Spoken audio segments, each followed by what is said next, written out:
একটা হাদিসে নবীজি বলছেন, যদি কেউ চুরিও করে, জিনাও করে, কিন্তু শিরক মুক্ত আমল নিয়ে আল্লাহর সামনে দাঁড়ায়, আল্লাহ তাকেও মাফ করে দিবেন ইনশাআল্লাহ।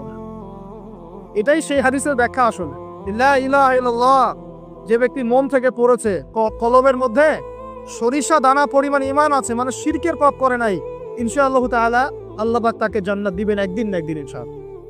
আল্লাহ পাক তাকে শাস্তি দিতে পারেন, মাফ করাতে পারেন, কিছু আযাব দিয়ে হলেও আল্লাহ পাক তাকে জান্নাতে দিবেন ইনশাআল্লাহ তাআলা। এখন প্রশ্ন হচ্ছে, তাহলে সহিহ বুখারীর এই হাদিসটা কেমন? কোন হাদিস? নবী সাল্লাল্লাহু আলাইহি ওয়াসাল্লাম বলছেন, এই হাদিসটা আসছে বুখারীতে 4 বার, একবার না কিন্তু 4 বার।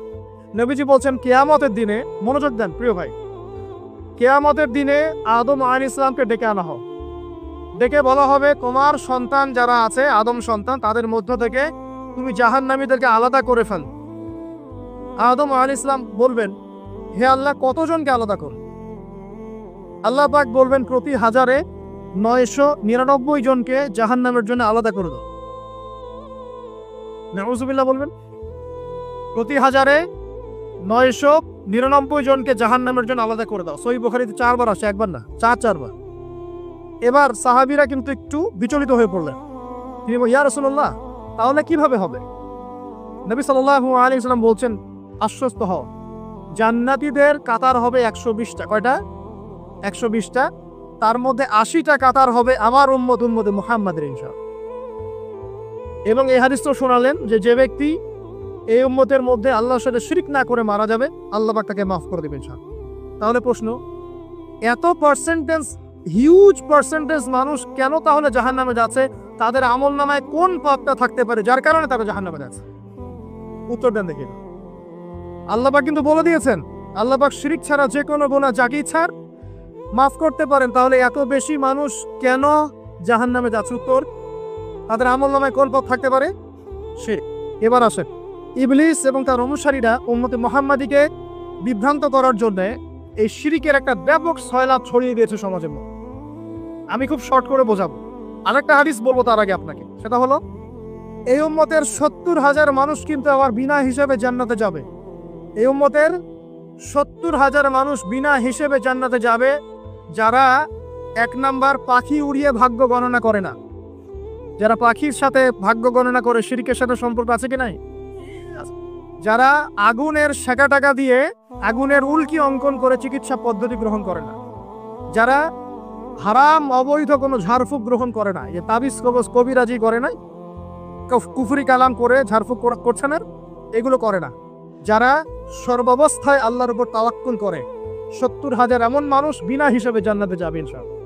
এটাও মাথায় নেন। এবার সামনে আসে, ইবলিস এবং তার অনুসারীরা কিভাবে শিরক ছড়িয়েছে? কয় ভাবে? উত্তর, 3 ভাবে। কয় ভাবে?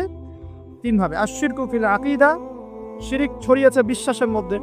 যেমন কিছু মানুষ বিশ্বাস করে এখন এই যুগে, এবং এই যুগেরও এদের সংখ্যা বেশি, তারা বিশ্বাস করে যে আল্লাহ এই মহাবিশ্ব সৃষ্টি করেন নাই, এই মহাবিশ্ব সৃষ্টি হয়েছে বিগ ব্যাং থেকে। এই কনসেপ্টে মানুষ নাই? কুরআনে সূরা আম্বিয়ার মধ্যে একটা কথা আছে, আওয়ালাম ইয়ারাল্লাযীনা কাফারু আন্নাস সামাওয়াতি ওয়াল আরদা কানাতা রাতকান ফাফাতাকনাহুমা। আল্লাহ পাক বলছেন, কাফেররা কি লক্ষ্য করে দেখে না যে আসমান সমূহ এবং জমিন একটা বিন্দুর মধ্যে ছিল একত্রিত, আমি এটাকে বিচ্ছিন্ন করে দিয়েছি। যদি তারা বলেও যে বিগ ব্যাং থেকে সব সৃষ্টি হয়েছে, আমরা বলবো এই বিগ ব্যাং এর স্রষ্টা হচ্ছেন আল্লাহ রাব্বুল আলামিন। কথা বুঝতে পারছেন? তো এই যে চিন্তা ওদের যে আল্লাহ বলতে কেউ না, এটা শিরক কিনা? কেউ কেউ চিন্তা করছে যে আল্লাহ আছেন, আরো উপাস্য আছে, যেমন আল্লাহ, তার সন্তান নাউযুবিল্লাহ ঈসা আলাইহিস সালাম এবং পবিত্র আত্মা রূহুল কুদুস। এই সংখ্যায় লোক আছে কি নাই? এদের সংখ্যা কত বিশ্বে? 300-400 কোটি হবে কিনা? না না, আরো কম হবে, হয়তো বেশি বলে ফেলছে। মানে কোটি তো হবে, 100 কোটি তো বেশি হবে নাকি? আর আমরা নামাজে বলছি লাম ইয়ালিদ ওয়া লাম ইউলাদ, কুল হুয়াল্লাহু আহাদ আল্লাহুস সামাদ। লাম ইয়ালিদ, তিনি কাউকে জন্ম দেন নাই, ওয়া লাম ইউলাদ, তাকেও কেউ জন্ম দেয়নি, ওয়া লাম ইয়াকুল লাহু কুফুয়ান আহাদ। একবার এই সূরা পড়লে কোরআনে 3 ভাগের 1 ভাগ পড়ার নেকি হয়ে যায়। 3 বার পড়লে 1 খতম কোরআনের নেকি হয়ে যায়। এমনি এমনি হয় না, কারণ কোরআনের 3 ভাগের 1 ভাগ হচ্ছে আল্লাহর তাওহীদ। কোরআনের 3 ভাগের 1 ভাগ কি? আল্লাহর তাওহীদ। এই যে 3 ভাগের 1 ভাগ, আরেক ভাগ হচ্ছে হুকুম আহকাম, কি করবে কি করবে না। আরেক ভাগ হচ্ছে হিস্ট্রি, ইতিহাস, কি হয়েছে এই পর্যন্ত বিশ্বে। কোরআন 3 ভাগে ভাগ করতে পারবে না। প্রিয় ভাইরা, এটা শিরক কিনা, এবং কোটি কোটি মানুষ কি এই শিরকে বিশ্বাস করে কিনা। এখন ওই সমাজে গিয়ে যদি আপনি বলেন সামাজিকতার খাতিরে মেনে নিচ্ছি যে এটা শিরক, তারপরে আমি আপোষ করলাম, চলবে? এখন কিছু মানুষ সামাজিকতার দোহাই দেয়। সামাজিকতা কোন সমাজে? যে সমাজ আমাকে শিরক শেখায় ওই সমাজ, যে সমাজ আমাকে হারাম খাওয়া শেখায় সেই সমাজ, যে সমাজে মানুষ বেদাতি আমল করে সেই সমাজ। কোন সমাজের পূজা করবেন? কোন সমাজের ইত্তেবা করবেন? যেই সমাজ নবী সাল্লাল্লাহু আলাইহি ওয়াসাল্লামের আদলে করা সমাজ, সেই সমাজের আমরা তাবেদারি করব ইনশাআল্লাহ। আর যেই সমাজ জাহেলিয়াতের আদলে গড়া, সেই সমাজের তাবেদারি করতে হবে। আল্লাহ পাক বোঝার তৌফিক দান করুন। তো এই যে কিছু মানুষ এখানে শিরক করছে, তারপর কিছু মানুষ কি বলছে যে গ্রহ নক্ষত্র চন্দ্র সূর্যের উপাসনা করা যায়, করছে না মানুষ? কিছু মানুষ কবর পূজা করছে কিনা, করছে কিনা? কিছু মানুষ মাজারের পূজা করছে কিনা? কিছু মানুষ মৃত ব্যক্তির কাছে নজর মানত করে কিনা? কিছু মানুষ মৃত ব্যক্তির কাছে যে কুরবানি জবাই করে কিনা? কিছু মানুষ এই যে জাদুবিদ্যার চর্চা করছে কিনা? তারপরে যে ভাগ্য গণনা করছে কিনা রাশিফল দেখে? কিছু মানুষ টিয়া পাখির মাধ্যমে ভাগ্য গণনা করছে কিনা? প্রত্যেকটা রন্ধ্রে রন্ধ্র শিরক। প্রথম শিরক হচ্ছে আকীদার, বিশ্বাসের। আল্লাহ ছাড়া কেউ সন্তান দিতে পারে বিশ্বাস করলে শিরক। আল্লাহ ছাড়া কেউ আমাকে পরকালে বাঁচাবে বিশ্বাস করলে শিরক। আল্লাহ ছাড়া কেউ আমাকে ভালো করতে পারে বিশ্বাস করলে শিরক, খারাপ করতে পারে বিশ্বাস করলে শিরক। আল্লাহ ছাড়া কেউ উপকার অপকার করতে পারে বিশ্বাস করলে শিরক। আল্লাহ থেকে সব হয়, এই কনসেপ্টের বাইরে গেলেই শিরক হয়ে যান। সবকিছু কার থেকে হয়? তো এই যে লা ইলাহা ইল্লাল্লাহ একটা আকীদার বিষয়, প্রথমে আকীদার মধ্যে শিরক ঢুকেছে। একটা শিরক ঢুকেছে আমলের মধ্যে, আর শিরকু ফিল আমালি, আমলগুলোর মধ্যে। কিরকম? এই যে আল্লাহ বাদ দিয়ে অন্য কাউকে সেজদা করা, আল্লাহ বাদ দিয়ে অন্য কারোর জন্য নজর মানত করা, আল্লাহ বাদ দিয়ে অন্য কারোর জন্য যে আপনি কুরবানি করছেন, হ্যাঁ, আল্লাহ ছাড়া অন্য কারোর কাছে দোয়া করছেন, সবই শিরক। এই যে আপনি হাতের মধ্যে একটা বালা পরে আছে, বালাটা খুলতে বললে খোলেন না, কেন খোলেন না? আপনার ধারণা এটা খুলে ফেললে আপনার ক্ষতি হবে, রোগ আর ভালো হবে না। এই যে আকীদা, শিরকি আকীদা, শিরকি আকীদা, টাটকা শিরকি আকীদা। যদি মনে করেন যে এটা খুললে, এই যে আংটি একটা পরেছেন মনে করেন, এই নিয়াতে পরে থাকেন যে এই আংটি পরার পরে আমার রোগ ভালো হবে, টাটকা শিরক এটা। এমনি যদি পরেন সৌন্দর্য বর্ধনের জন্য পরেছি, কোনো সমস্যা নেই, ইন্নামাল আমালু বিন্নিয়াত। কিন্তু যদি এই নিয়াতে পরেন এই আংটিটা পরলে আমার রোগটা ভালো হবে, খুললে আর রোগ ভালো হবে না, ব্যাস শিরক হয়ে গেছে। তারপরে বিয়ে হচ্ছে না, তাবিজ করতেছে, তাবিজ করলে বিয়ে হবে, শিরক হয়ে গেল। আবার একজন একজনকে ভালোবাসে, অবৈধ ভালোবাসা, বৈধটা না অবৈধটা। এখন তার আবার বিয়ে ঠিক হয়েছে এক জায়গায়, এই বিয়ে সে ভাঙাবে, কবিরাজের কাছে গিয়ে বিয়ে ভাঙানি করতেছে, চালাচালি করতেছে, নকশা আঁকতেছে, করে না?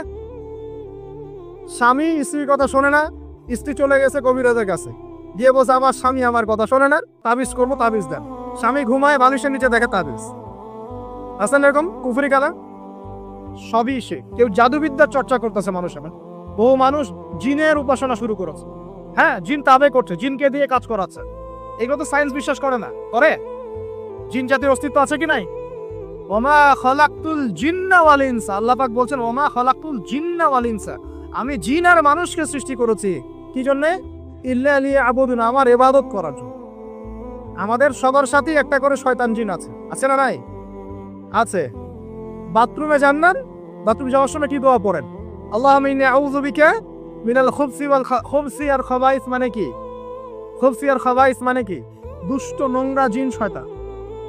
তো সুলাইমান আলাইহিস সালামের যুগ থেকে জাদুবিদ্যার চর্চা চলে আসছে, এবং আমাদের নবী মুহাম্মদ সাল্লাল্লাহু আলাইহি ওয়াসাল্লামকেও কিন্তু জাদু করা হয়েছিল, জানেন না? আমাদের নবী সাল্লাল্লাহু আলাইহি ওয়াসাল্লামের মাথার চুল মোবারককে নিয়ে জাদু করেছিল এক ইহুদি মহিলা, ঠিক আছে? এই জাদুর অস্তিত্ব ছিল একটা কূপের নিচে। আলী রাদিয়াল্লাহু আনহু গিয়ে সেটাকে খুঁজে বের করেন, রাসূল সাল্লাল্লাহু আলাইহি ওয়াসাল্লামের সামনে ওটা ধ্বংস করে দেওয়া হয়। এরপরে এই সময় নাজিল হয় কুল আউযু বিরাব্বিল ফালাক মিন শাররি মা খালাক ওয়া মিন শাররি গাসিকিন ইযা ওয়াকাব ওয়া মিন শাররিন নাফাসাতি ফিল উকাদ। এটা হচ্ছে জাদুর আয়াত।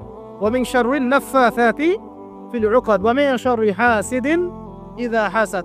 এবার নাজিল হয় কুল আউযু বিরাব্বিন নাস মালিকিন নাস ইলাহিন নাস মিন শাররিল ওয়াসওয়াসিল খান্নাস আল্লাযী ইউওয়াসওয়িসু ফি সুদুরিন নাস মিনাল জিন্নাতি ওয়ান নাস। এই সূরা দুটো নাজিল হয় এই ঘটনার প্রেক্ষিতেই। আমরা তো শানে রাসূল অনেকে জানি না। তো এগুলো এখন শিরকি আকীদা আমাদের সমাজে চলছে। আবার একটা কি কথার মধ্যে শিরক চলছে, কথা। আমরা বলছি আমরাই সমস্ত ক্ষমতার অধিকারী, বলছে কি না? এরকম কথা শোনা যায় না? আর তাবারাকাল্লাযী বিয়াদিহিল মুলক মানে কি? বরকতময় সেই সত্তা যার হাতে সমস্ত ক্ষমতা, রাজত্ব। তাবারাকাল্লাযী বিয়াদিহিল মুলক, তিনি বরকতময় সত্তা যার হাতে সমস্ত ক্ষমতা। আমরা বলি লা হাওলা ওয়ালা কুওয়াতা ইল্লা বিল্লাহ, কোনো শক্তি সামর্থ্য নাই কে ছাড়া? আল্লাহ ছাড়া। আর আমরা এদিকে বলছি সমস্ত ক্ষমতা আমাদের হাতে। এটা কি শিরক হচ্ছে না? শিরক হচ্ছে। আমরা বলি অনেক সময় বলে ফেলি, ভাই কেমন আছেন? হ্যাঁ ভাই আপনার দোয়ায় ভালো আছে। আপনি কি আমার দোয়ায় ভালো আছেন? আপনাকে বলতে হবে যে আলহামদুলিল্লাহ, আল্লাহর ইচ্ছায় অতঃপর আপনার দোয়ায় ভালো আছে। কথা খুব সাবধানে। আলহামদুলিল্লাহ, আল্লাহর ইচ্ছায় এবং অতঃপর আপনার দোয়ায় ভালো আছে। অতঃপর বলতে হবে, অতঃপর এবং না, অতঃপর। বলছে মা কেমন আছে? ভালো আছে, ডাক্তার ভালো ছিল, না হলে মাকে বাঁচানো যেত না, ব্যাস শিরক হয়ে গেল। বলছে নৌকাটা ডুবে যাচ্ছিল, মাঝি ভালো ছিল, না হলে নৌকা ডুবে যাইত। ড্রাইভারটা ভালো ছিল, না হলে রাস্তা নির্ঘাত অ্যাক্সিডেন্ট হতো। এইটা কথা আমরা চলতে ফিরতে শিরক করতেছি। এই যে মেয়ে ছেলেরা বল তোমাকে ছাড়া বাঁচবো না,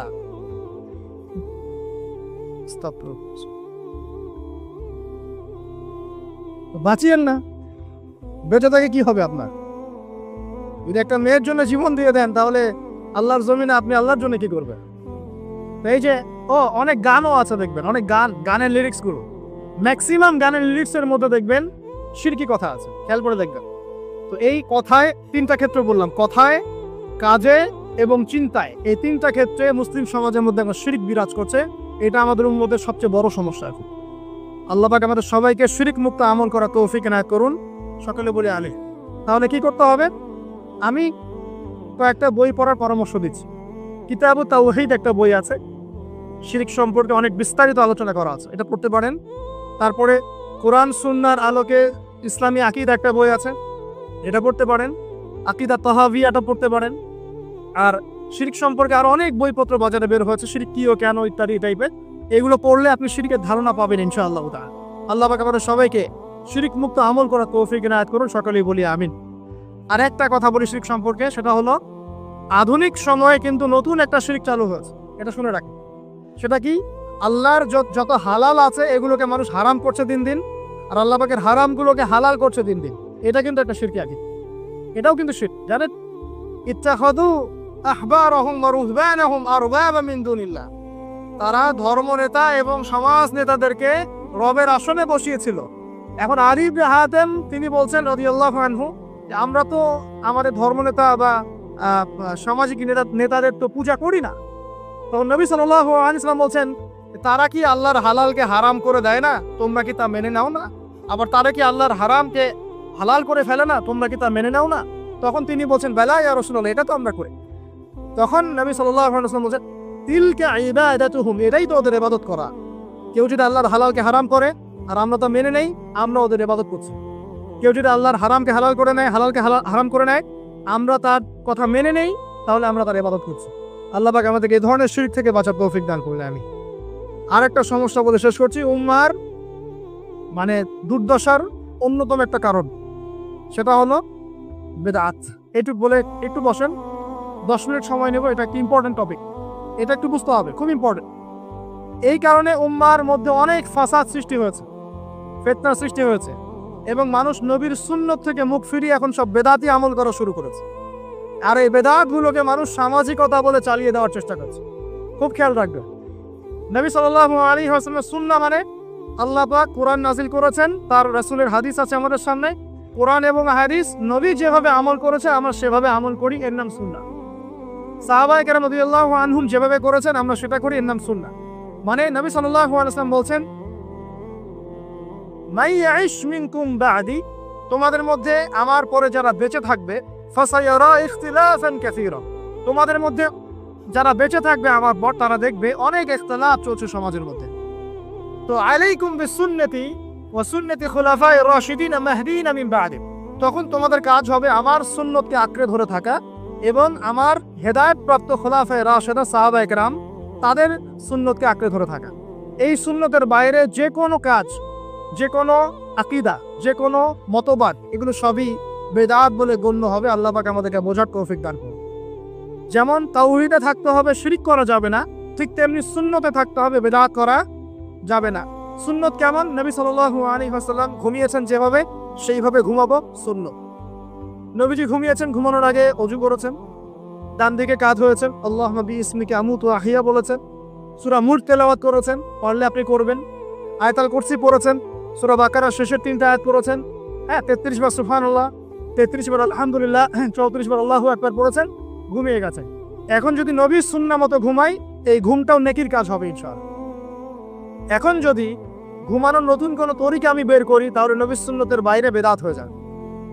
বেদাত শব্দের অর্থ হচ্ছে নতুন আবিষ্কার। একটু মনোযোগ দেন প্লিজ, একটু বসেন, এইটুক শেষ করে দিচ্ছি।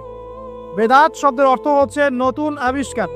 সুন্নাহ মানে যেমন আদর্শ, রীতি, আল্লাহ পাকেরও সুন্নত আছে, নবী সাল্লাল্লাহু আলাইহি ওয়াসাল্লামেরও সুন্নত আছে, আমরা তার সুন্নত মেনে জীবন করবো ইনশাআল্লাহ, আল্লাহ পাক তৌফিক দান করুন। ঠিক তাওহীদের বিপরীত যেমন শিরক থাকে, সুন্নতের বিপরীত থাকে কি? বেদাত, মানে নতুন আবিষ্কার। এটাকে দুই ভাগে ভাগ করা যায়, খেয়াল করে একটু আমার দিকে। কয় ভাগে ভাগ করা যায়? দুই ভাগ। একটা হচ্ছে দুনিয়াবি ক্ষেত্রে নতুন আবিষ্কার, একটা দিনের ক্ষেত্রে নতুন আবিষ্কার। দুনিয়াবি ক্ষেত্রে মানে কি? এই যে মোবাইল ফোন আপনার হাতে আছে, এই মোবাইল ফোন কি রাসূলের যুগে ছিল? সাহাবীদের যুগে ছিল? এই যে লাইটিং করেছি, নবীর যুগে এরকম লাইট ছিল? মাইকের কথা বলছি, নবীর যুগে মাইক ছিল? এরোপ্লেন, আমরা এয়ারক্রাফটের সফর করছি, নবীর যুগে এয়ারক্রাফট ছিল? খেয়াল করে দেখেন, আমরা যখন বাহনে উঠছি, আমরা বাহনে উঠে দোয়া পড়ছি, আল্লাহু আকবার, আল্লাহু আকবার, আল্লাহু আকবার, সুবহানাল্লাযী সাখখারা লানা হাযা ওয়া মা কুন্না লাহু মুকরিনিন ওয়া ইন্না ইলা রাব্বিনা লামুনকালিবুন। এই দোয়া বদলে গেছে না যায় নাই? দোয়াটা কি বদলেছে? এই দোয়াটা নবী সাল্লাল্লাহু আলাইহি ওয়াসাল্লাম গাধার পিঠে উঠে পড়েছেন, ঘোড়ার পিঠে উঠে পড়েছেন, ওই সময়কার সমসাময়িক বাহনের পিঠে উঠে পড়েছেন। আমরা এ যুগের সমসাময়িক বাহনের পিঠে উঠে একই দোয়া পড়ছি। দোয়া কি চেঞ্জ হয়েছে না বাহন চেঞ্জ হয়েছে? এই যে বাহন যে পরিবর্তন হয়েছে, এটা টেকনোলজি না? প্রযুক্তি, টেকনোলজি। এটা হচ্ছে দুনিয়ার ক্ষেত্রে বেদাত, যেটা সম্পূর্ণ জায়েজ। কথা বুঝতে পারছেন? এটা সম্পূর্ণ জায়েজ যতক্ষণ পর্যন্ত না স্পষ্ট কোনো দলিল পাওয়া যাচ্ছে এটার এগেনস্টে, যেটা হারাম। স্পষ্ট দলিল না পাওয়া যাওয়া পর্যন্ত এটাকে আপনি বৈধ রাখতে পারেন। এটা এক নম্বর। আরেকটা বেদাত হলো দিনের ক্ষেত্রে বেদাত। দিনের ক্ষেত্রে কেমন? নবী সাল্লাল্লাহু আলাইহি ওয়াসাল্লাম বলছেন, মান আহদাসা ফি আমরিনা হাদা, সহিহ মুসলিম হাদিস নাম্বার 1718।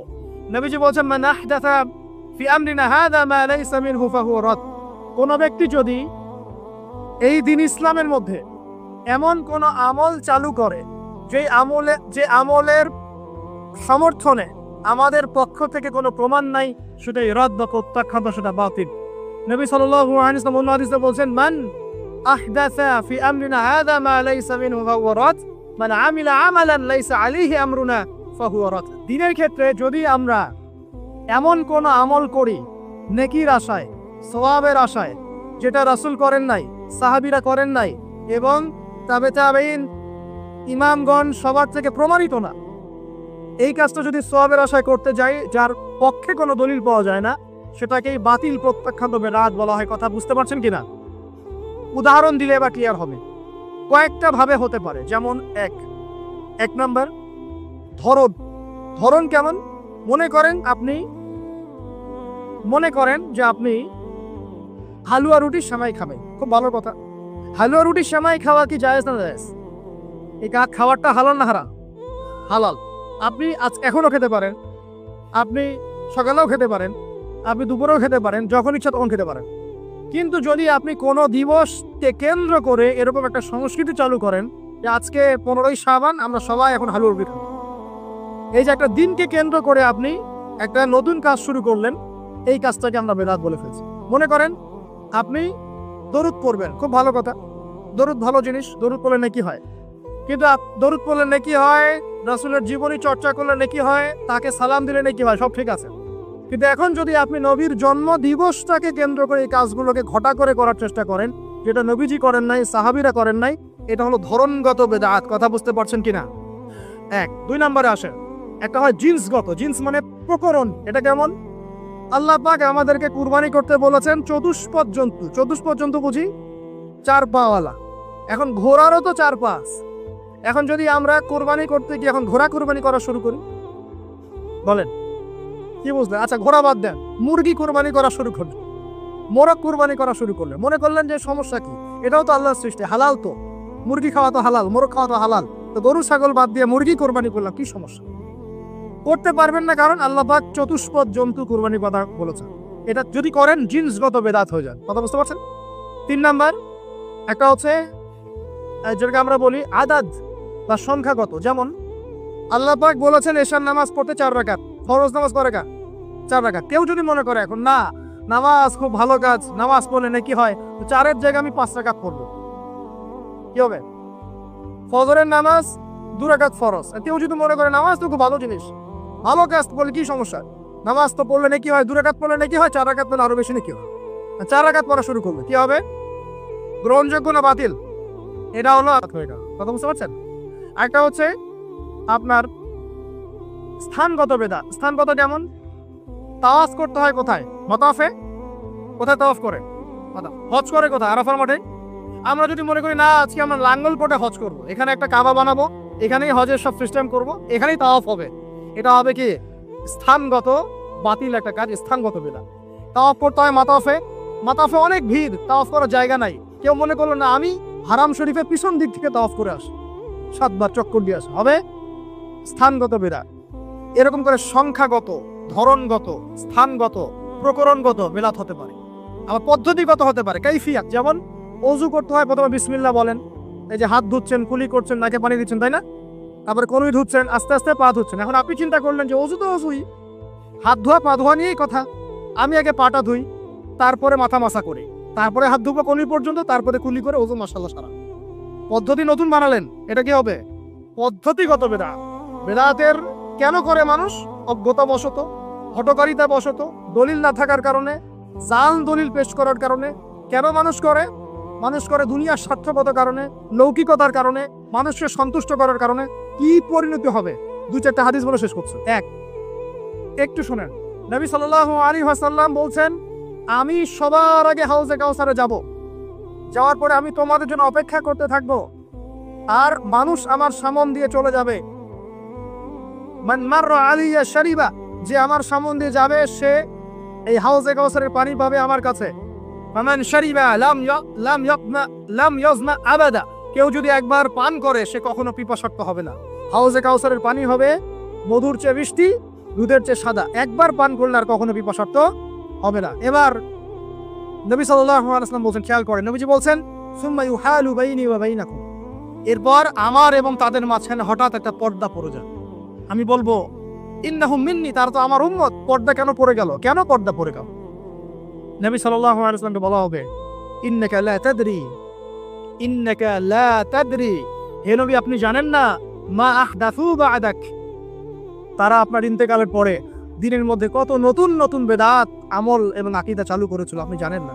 নবীজি তখন বলবেন, সুখান সুখান, দূর হয়ে যাও, দূর হয়ে যাও, লিমান গায়্যারা বা'দি, যারা আমার পরে দিনকে পরিবর্তন করেছো তারা এখান থেকে দূর হয়ে যাও। অন্য হাদিসে আসছে, নবী সাল্লাল্লাহু আলাইহি ওয়াসাল্লাম বলেছেন, মান আহদাসা হাদাসান, কেউ যদি কোনো বেদাত করে, ওয়া আওয়া মুহদিসান, এবং বেদাতিকে সম্মান করে আশ্রয় দেয়, সে যেন ইসলাম ধ্বংস করার কাজে সাহায্য করবে। এক হাদিসে বলছেন, ফাআলাইহি লানাতুল্লাহি ওয়া মালাইকাতিহি ওয়ান নাসি আজমাইন, কেউ যদি বেদাত করে, বেদাতিকে আশ্রয় দেয়, তাকে সম্মান করে, তার উপরে আল্লাহ এবং তার ফেরেশতা এবং পুরো মানব জাতির লানত অভিশাপ আছে। আর হাদিসে নবীজি বলছেন, 3 জন ব্যক্তি আসছে তার আমল দেখতে, আমল দেখে একজন বলছে, নবীজির আমল তো কম মনে হচ্ছে, নবীজির আমল দেখলে আমাদের চলবে না। قد غفر له ما تقدم من ذنبه وما تأخر, নবীজির আগের পরের সব গুনাহ মাফ, তার আমল দেখলে আমাদের চলবে না। ফাইন্নাহুম তাকাল্লুহা, আমলকে তার অল্প মনে করলো। একজন বলছে, আম্মা আনা, আমি উসাল্লি লাইলান আবাদা, আমি সারা রাত নামাজ করব, আমি ঘুমাবো না। আরেকজন বলছে, আনা আসুমুদ দাহরা ওয়ালা উফতির, আমি বছরের প্রত্যেকদিন রোজা রাখবো, কোনোদিন রোজা ভাঙবো না। আরেকজন বলছে, আনা আ'তাজিলুন নিসা, আমি মহিলাদেরকে ত্যাগ করলাম, ওয়ালা আতাজাওয়াজু আবাদান, আমি কোনোদিন বিবাহ শাদী করব। এবার নবী সাল্লাল্লাহু আলাইহি ওয়াসাল্লাম এসে বলছেন, আনতুম কুলতুম কাযা ওয়া কাযা, তোমরা কি এরকম এরকম কথা বলছিলে? ওয়াল্লাহি আমি আল্লাহর কসম করে বলছি, ওয়া ইন্নী লা আখশাকুম লিল্লাহি ওয়া আতকাকুম বে, আমি তোমাদের চাইতে বেশি আল্লাহকে ভয় করি এবং আমি তোমাদের মধ্যে বেশি মুত্তাকি মানুষ। তোমাদের মধ্যে সবচেয়ে মুত্তাকি আমি এবং আমি সবচেয়ে বেশি আল্লাহকে ভয় করি। কিন্তু আনা উসাল্লি ওয়া আরকুদ, আমি নামাজ পড়ি আবার ঘুমাই, রাতে আমি নামাজও পড়ি কিছু অংশ ঘুমাই। আনা আসুম ওয়া আফতির, আমি সিয়ামও রাখি আবার ছেড়েও দিই, রোজাও রাখি ছেড়েও দিই, তা না আমি সারা বছর রোজা রাখি না। আনা আতাজাওয়াজু নিসা, আমি যে বিয়ে শাদী করেছি, আমার স্ত্রীরা আছে, আমার একাধিক স্ত্রী আছে। ফামান, শোনেন, ফামান রাদিবা আন সুন্নতি, নবীজি বলছেন কেউ যদি আমার এই সুন্নত থেকে মুখ ফিরিয়ে নেয়, ফামান রাদিবা আন সুন্নতি, কেউ যদি আমার সুন্নত থেকে মুখ ফিরায়, মানে বিদআতি আমল চালু করে, তাহলে কি ফামান রাদিবা আন সুন্নতি ফালাইসা মিন্নি, সে আমার উম্মতের অন্তর্ভুক্ত না। এই হাদিস যথেষ্ট। নবীর সুন্নত যখন যেটা যেভাবে পাবেন সেইভাবে আমল করবেন, এর বাইরে কোনো তরিকা ফলো করতে গেলে কি হবে? সুন্নাহর খেলাফ বেদাত হবে। বেদাত পড়লে আমল ধ্বংস হয়ে যায়, আল্লাহ পাকের লানত পেতে হয়, ফেরেশতারা অভিশাপ করেন, পুরো মানব জাতি অভিশাপ করে। এবং যে ব্যক্তি শুধু বেদাত করে না, বেদাতিকে আশ্রয় দেয়, তাকে নবী সাল্লাল্লাহু আলাইহি ওয়াসাল্লাম বলছেন সে যেন ইসলাম ধ্বংস করার কাজে সাহায্য করলো। আর দুটো মারাত্মক কথা হচ্ছে এই, ইমাম ইবনে তাইমিয়া তিনি বলছেন যে আল বেদাআতু আহাব্বু ইলা ইবলিস মিনাল মাসিয়া, এই বেদাতগুলো ইবলিসের কাছে পাপের চাইতে বেশি পছন্দের মিষ্টি। কারণ একজন পাপী মানুষ তওবা করার ফুরসত পায়, সে মনে করে যে আমি চুরি করছি, জিনা করছি, খারাপ কাজ করছি, এটা পাপ হচ্ছে, সে তওবা করার সুযোগ পেতে পারে। কিন্তু একজন বেদাতি মানুষ সে মনে করে আমি ভালো কাজই তো করছি, আমি কেন তওবা করব? তাই মৃত্যুর আগ পর্যন্ত তো তওবা করার ফুরসত হয় না। এটা খুব খারাপ। সে যদি বেদাতি আমল করে, সে প্রমাণ করতে চাচ্ছে যে সে রাসূল সাল্লাল্লাহু আলাইহি ওয়াসাল্লামকে বলতে চাচ্ছে যে আল্লাহর রাসূল দিনকে পরিপূর্ণ করেন নাই, আমি তার চেয়ে দিন বেশি বুঝি, এবং রাসূল সাল্লাল্লাহু আলাইহি ওয়াসাল্লাম দিনের আমানতদারিতার সাথে খেয়ানত করেছেন। নাউযু বিল্লাহি মিন যালিক। আল্লাহ রাব্বুল আলামিন আমাদের সবাইকে বিদআত মুক্ত সুন্নতে আমল করার তৌফিক দান করুন এবং শিরক মুক্ত তাওহীদের উপর থাকার তৌফিক এনায়েত করুন।